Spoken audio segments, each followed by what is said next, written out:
ہر نماز کے بعد سب سے اچھی دعا، ہر مومن کو ہر نماز کے بعد یہ دعا ضرور پڑھنی چاہیے۔ بہت زیادہ ثواب ملتا ہے اور ساتھ ہی ساتھ زندگی کی آسانیاں اور سہولتیں بھی ملتی ہیں۔ شروع اللہ تبارک و تعالی کے نام سے جو بڑا مہربان نہایت رحم کرنے والا ہے۔ بھائی اور بہنوں، ہر انسان کی زندگی میں دعا کی اہمیت کسی تعارف کی محتاج نہیں ہے۔ دعا وہ خوبصورت ذریعہ ہے جس کے ذریعے بندہ اپنے رب سے براہ راست بات کرتا ہے، اپنے دل کی باتیں بیان کرتا ہے، اپنی حاجات پیش کرتا ہے اور اپنی کمزوریوں کا اعتراف کرتا ہے۔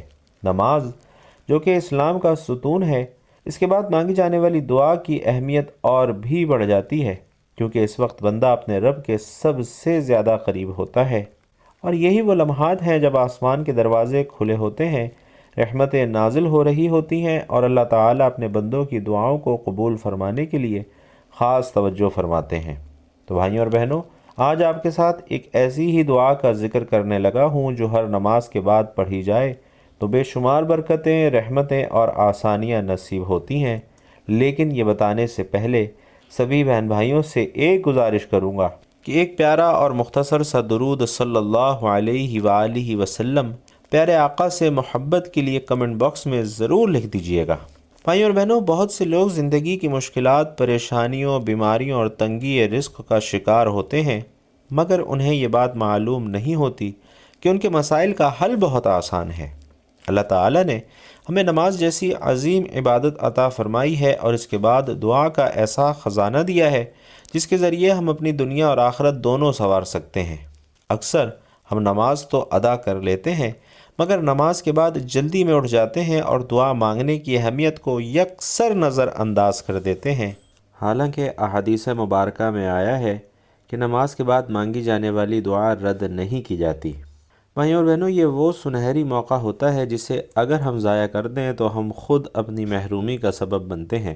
اس لیے ضروری ہے کہ ہم ہر نماز کے بعد کچھ وقت ضرور نکال کر اللہ تعالیٰ سے دل کی گہرائیوں سے دعا کریں اور خاص طور پر وہ دعائیں پڑھیں جو نبی علیہ الصلاۃ والسلام سے ثابت ہیں۔ یہ دنیا آزمائش کی جگہ ہے، یہاں ہر انسان کسی نہ کسی مشکل سے گزر رہا ہے، کوئی رزق کی کمی کا شکار ہے، کوئی بیماری میں مبتلا ہے، کسی کے گھر میں سکون نہیں ہے تو کوئی ذہنی پریشانیوں میں گھرا ہوا ہے۔ لیکن خوش نصیب وہ لوگ ہیں جو ان مشکلات کے باوجود اللہ کی طرف رجوع کرتے ہیں اور ہر نماز کے بعد دعا کو اپنا معمول بنا لیتے ہیں، کیونکہ دعا ہی وہ ہتھیار ہے جو تقدیر کو بھی بدل سکتا ہے اور اللہ کے فضل سے ناممکن کو ممکن بنا سکتا ہے۔ آپ نے اکثر دیکھا ہوگا کہ کچھ لوگ بظاہر کم وسائل کے باوجود بھی خوشحال اور مطمئن زندگی گزار رہے ہوتے ہیں، جبکہ کچھ لوگ ہر سہولت ہونے کے باوجود پریشان رہتے ہیں۔ بھائیوں اور بہنوں، اس کی ایک بڑی وجہ اللہ سے تعلق ہے، اور دعا اس تعلق کو مضبوط بنانے کا سب سے آسان اور سب سے بہترین ذریعہ ہے۔ جب بندہ ہر نماز کے بعد عاجزی کے ساتھ اللہ کے حضور جھکتا ہے تو اللہ تعالیٰ اس کے دل کو سکون عطا فرماتے ہیں، اس کے مسائل کو حل فرماتے ہیں اور اس کے رزق میں برکت ڈال دیتے ہیں۔ اور آج کے اس بیان میں آپ کو ایسی ہی دعا بتا رہا ہوں جو ہر نماز کے بعد لازمی پڑھنی چاہیے۔ یہ دعا نہ صرف آپ کے گناہوں کی معافی کا ذریعہ بنے گی بلکہ آپ کے دل کو سکون، گھروں میں برکت اور زندگی میں آسانیاں بھی عطا کرے گی۔ اگر آپ اس دعا کو اپنا معمول بنا لیں تو انشاءاللہ آپ اپنی زندگی میں واضح تبدیلی محسوس کریں گے۔ اور یہ بات ہمیشہ یاد رکھیں کہ اللہ تعالیٰ اپنے بندوں سے بہت محبت کرتا ہے۔ وہ چاہتا ہے کہ اس کا بندہ اس سے مانگے، اس کے سامنے گڑ گڑائے اور اسی پر بھروسہ کرے۔ جب ہم ہر نماز کے بعد دعا کرتے ہیں تو دراصل ہم اللہ کے حکم کی ہی تعمیل کر رہے ہوتے ہیں اور اس کی رحمت کو اپنی طرف متوجہ کر رہے ہوتے ہیں۔ یہی وہ عمل ہے جو ہمیں دنیا کی پریشانیوں سے نکال کر سکون اور کامیابی کی طرف لے جاتا ہے۔ بھائیوں اور بہنوں، آج کے اس دور میں جہاں ہر طرف فتنہ، بے چینی اور مشکلات کا سامنا ہے، ہمیں اپنی زندگی میں اس دعا کو لازمی حصہ بنانا ہوگا۔ یہ چھوٹا سا عمل بظاہر معمولی لگتا ہے مگر اس کے اثرات بہت زیادہ ہیں۔ اگر ہم مستقل مزاجی کے ساتھ اسے جاری رکھیں تو اللہ تعالی ہماری زندگی کو آسانیوں اور برکتوں سے بھر دے گا۔ تو آج ہی یہ نیت کر لیں کہ ہم ہر نماز کے بعد اس خوبصورت دعا کو ضرور پڑھیں گے اور اللہ تعالیٰ سے اپنے تمام مسائل کے حل کی امید رکھیں گے۔ یقین رکھیے اللہ تعالیٰ اپنے بندوں کو کبھی مایوس نہیں کرتا۔ جو سچے دل سے اسے پکارتے ہیں اس کی دعا وہ ضرور قبول فرماتا ہے، چاہے فوراً یا کچھ وقت کے بعد، مگر بہترین وقت پر۔ تو ایک ایسی دعا اگر ہر نماز کے بعد پڑھی جائے تو اللہ تعالیٰ اس دعا کی برکت سے انسان کی ساری پریشانیاں ختم کر دیتا ہے۔ انسان کے اوپر اللہ تعالیٰ کی رحمتیں آتی ہیں، اس کی طرف سے برکتیں اور عنایتیں ملتی ہیں۔ انسان کی پریشانی چاہے دنیا کی ہو یا آخرت کی ہو، دنیا کی پریشانیاں جیسا کہ مالی پریشانی، اولاد کی پریشانی، گھریلو پریشانیاں، ملازمت کی پریشانیاں، غرض یہ ساری پریشانیاں اس دعا کی برکت سے ختم ہو جاتی ہیں، اور آخرت کی پریشانیاں بھی، جیسا کہ جہنم کا ڈر، عذاب قبر کا ڈر، اللہ تعالیٰ کے اور جتنے بھی عذاب ہیں ان کا ڈر، یہ ساری آخرت کی پریشانیاں ہیں۔ اور اس دعا کو اللہ کے نبی صلی اللہ علیہ وسلم نے سب سے بہترین دعا بتایا ہے۔ روایت ہے کہ اللہ کے نبی صلی اللہ علیہ وسلم نے ارشاد فرمایا کہ انسان کی مانگے جانے والی دعاؤں میں اس سے بہتر دعا نہیں ہو سکتی۔ ناظرین، صرف یہی نہیں فرمایا کہ یہ دعا بہتر ہے، یہ بات بھی ارشاد فرما دیتے تو اس سے بھی کام چل جاتا، لیکن کیا فرمایا ہے کہ انسان کی مانگے جانے والی دعاؤں میں اس سے بہتر دعا کوئی بھی نہیں ہے۔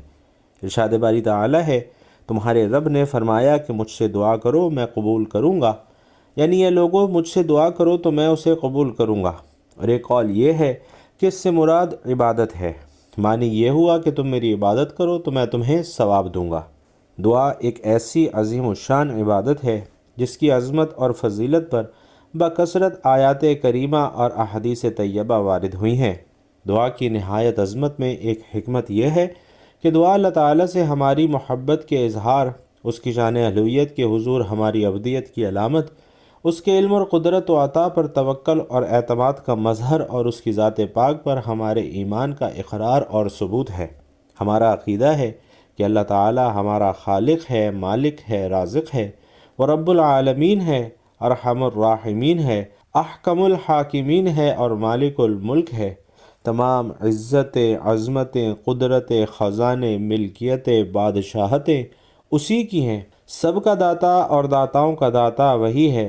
مخلوق اسی کی بارگاہ میں محتاج اور اسی کے دربار میں سوالی ہے، جبکہ وہ عظمتوں والا خدا بے نیاز، غنی، بے پرواہ اور تمام حاجتوں سے پاک ہے۔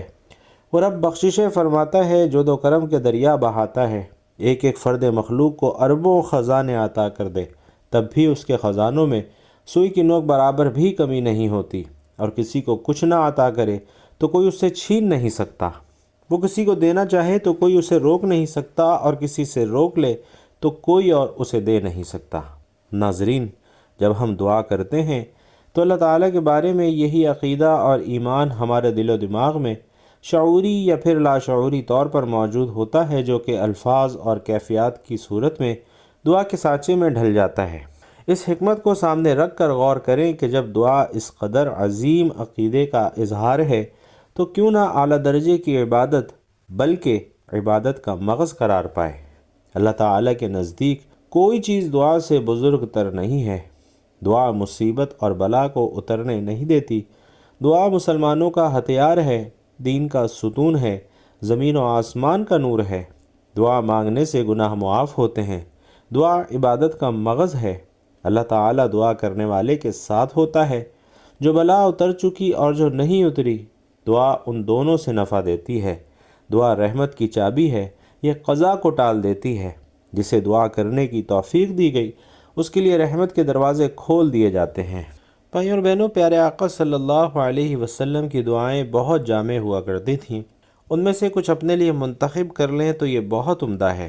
ایک جامع دعا یہ بھی ہو سکتی ہے کہ اے اللہ، مجھے ایمان و تقوی، صحت و عافیت، خوشیوں اور خوشحالی والی لمبی زندگی عطا فرما، جان، مال، عزت اور اہل خانہ کے حوالے سے برے وقت اور آزمائش سے محفوظ فرما، عافیت کے ساتھ ایمان پر خاتمہ، آسانی، قبر اور جہنم کے عذاب سے حفاظت، محشر کی گھبراہٹ سے امن اور جنت الفردوس میں بے حساب داخلہ عطا فرما۔ یہ سب دعائیں میرے ماں باپ، میرے بیوی بچوں اور میرے بہن بھائیوں کے حق میں بھی قبول فرما۔ اسی طرح حضرت ابوذر رضی اللہ تعالیٰ عنہ سے روایت ہے کہ رسول اللہ صلی اللہ علیہ وسلم نے فرمایا کہ اللہ تعالیٰ نے ارشاد فرمایا ہے کہ اے میرے بندو، میں نے اپنے اوپر ظلم کو حرام کیا ہے اور میں نے تمہارے درمیان بھی ظلم کو حرام قرار رکھ دیا ہے، لہٰذا تم ایک دوسرے پر ظلم نہ کرو۔ اے میرے بندو، تم سب گمراہ ہو سوائے اس کے جسے میں ہدایت دوں، سو تم مجھ سے ہدایت طلب کرو، میں تمہیں ہدایت دوں گا۔ اے میرے بندو، تم سب بھوکے ہو سوائے اس کے جسے میں کھانا کھلاؤں، پس تم سب مجھ سے کھانا طلب کرو تو میں تمہیں کھلاؤں گا۔ اے میرے بندو، تم سب بے لباس ہو سوائے اس کے جسے میں لباس پہناؤں، لہٰذا تم مجھ سے لباس مانگو، میں تمہیں لباس پہناؤں گا۔ اے میرے بندو، تم سب دن رات گناہ کرتے ہو اور میں تمام گناہوں کو بخشتا ہوں، تم مجھ سے بخشش طلب کرو، میں تمہیں بخش دوں گا۔ حضرت نعمان بن بشیر رضی اللہ تعالیٰ عنہ سے روایت ہے کہ حضور علیہ الصلاۃ نے فرمایا کہ دعا عین عبادت ہے، اور پھر آپ علیہ الصلاۃ نے دلیل کے طور پر یہ آیت تلاوت فرمائی، اور تمہارے رب نے فرمایا تم لوگ مجھ سے دعا کیا کرو، میں ضرور قبول کروں گا۔ بے شک جو لوگ میری بندگی سے سرکشی کرتے ہیں وہ عنقریب دوزخ میں ذلیل ہو کر داخل ہوں گے۔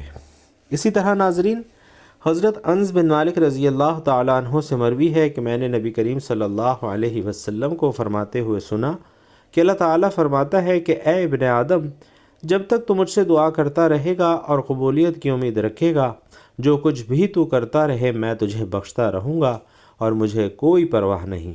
اے ابن آدم، اگر تیرے گناہ آسمان کے بادلوں تک پہنچ جائیں پھر بھی تو بخشش مانگے تو میں تجھے تب بھی بخش دوں گا، مجھے کوئی پرواہ نہیں۔ اے ابن آدم، اگر تو زمین بھر کے گناہ کر لے اور میرے پاس آئے پھر مجھے اس حالت میں ملے کہ تو نے میرے ساتھ کسی چیز کو شریک نہ ٹھہرایا ہو تو یقیناً میں زمین بھر کے برابر تجھے بخشش عطا کروں گا۔ بھائیوں اور بہنوں، انسان کی فطرت میں ہے کہ وہ مشکلات اور پریشانیوں میں اللہ کو پکارتا ہے، جیسا کہ خود اللہ تبارک و تعالیٰ کا ارشاد ہے کہ جب انسان کو تکلیف پہنچتی ہے تو اپنے رب کو پکارتا ہے اور دل سے اس کی طرف رجوع کرتا ہے۔ نبی کریم صلی اللہ علیہ وسلم نے دعا کو عبادت کی روح قرار دیا ہے۔ نیز حضور اکرم صلی اللہ علیہ وسلم نے فرمایا ہے کہ دعا عین عبادت ہے۔ ارشاد باری تعالیٰ ہے کہ اللہ بے نیاز ہے اور تم سب محتاج ہو۔ اور ناظرین، انسان کی محتاجی اور فقیری کا تقاضا ہی یہی ہے کہ بندہ اپنے مولا سے اپنی حاجت اور ضرورت کو مانگے اور اپنے کسی بھی عمل کے ذریعے اللہ سے بے نیازی کا شائبہ بھی نہ ہونے دے، کیونکہ یہ مقام ابدیت اور دعا کے منافی ہے۔ دعا کی اہمیت کے لیے صرف یہی کافی ہے کہ اللہ تعالیٰ نے سورۃ الفاتحہ میں اپنے بندوں کو نہ صرف دعا مانگنے کی تعلیم دی ہے بلکہ دعا مانگنے کا طریقہ بھی بتایا ہے۔ ارشاد باری تعالیٰ ہے، اے پیغمبر، جب آپ سے میرے بندے میرے متعلق دریافت کریں تو فرما دیجئے کہ میں قریب ہی ہوں، جب کوئی مجھے پکارتا ہے تو میں پکارنے والے کی پکار سنتا ہوں۔ غرض ہے کہ دعا قبول کرنے والا خود ضمانت دے رہا ہے کہ دعا قبول کی جاتی ہے، اس سے بڑھ کر دعا کی کیا اہمیت ہوگی۔ اللہ تعالیٰ نے بندوں کو حکم دیتے ہوئے فرمایا ہے کہ تمہارے پروردگار نے کہا ہے کہ تم مجھ سے دعا کرو، میں تمہاری دعا قبول کروں گا۔ اسی طریقے سے ناظرین، حضور اکرم صلی اللہ علیہ وسلم نے بھی نہ صرف اللہ تعالیٰ سے دعا کرنے کی ترغیب دی ہے بلکہ اس کے فضائل اور آداب بھی بیان فرمائے ہیں۔ چنانچہ حضرت ابو ہریرہ رضی اللہ تعالیٰ عنہ سے روایت ہے کہ رسول اکرم صلی اللہ علیہ وسلم نے ارشاد فرمایا کہ اللہ کے یہاں دعا سے زیادہ کوئی عمل عزیز نہیں ہے، یعنی انسانوں کے اعمال میں دعا ہی اللہ تعالیٰ کی رحمت اور عنایت کو کھینچنے کی سب سے طاقتور چیز ہے۔ اسی طرح حضرت عبداللہ بن عمر رضی اللہ تعالیٰ عنہ سے روایت ہے کہ حضور اکرم صلی اللہ علیہ وسلم نے فرمایا کہ تم میں سے جس کے لیے دعا کا دروازہ کھل گیا اس کے لیے رحمت کے تمام دروازے کھل گئے۔ حضور اکرم صلی اللہ علیہ وسلم نے یہ بھی فرمایا کہ تمہارے پروردگار میں بدرجہ غایت حیا اور کرم کی صفت ہے۔ جب بندہ اس کے آگے مانگنے کے لیے ہاتھ پھیلاتا ہے تو اسے حیا آتی ہے کہ ان کو خالی ہاتھ واپس نہ کرے، یعنی کچھ نہ کچھ ضرور عطا فرمانے کا فیصلہ صادر کرتا ہے۔ حضور اکرم صلی اللہ علیہ وسلم کا یہ مبارک ارشاد در حقیقت سائل کے لیے امید کی کرن ہے کہ اللہ تعالیٰ ایسا کریم ہے جو مانگنے والوں کو کبھی محروم نہیں کرتا اور بندے کی مصلحت کے مطابق ضرور عطا کرتا ہے۔ تو بھائیوں اور بہنوں، وقت کی نزاکت کو مد نظر رکھتے ہوئے آج کے وظیفے کی جانب چلتے ہیں۔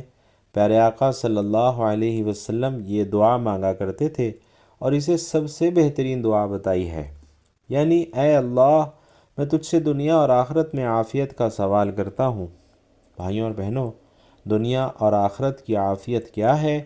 دنیا کی عافیت یہ ہے کہ انسان کے اوپر اللہ تعالیٰ کی ذات کا پردہ ہو، انسان کسی کا محتاج نہ ہو، انسان کے رزق میں، اس کی عمر میں، اس کی اولاد میں اور ہر چیز میں برکت ہو۔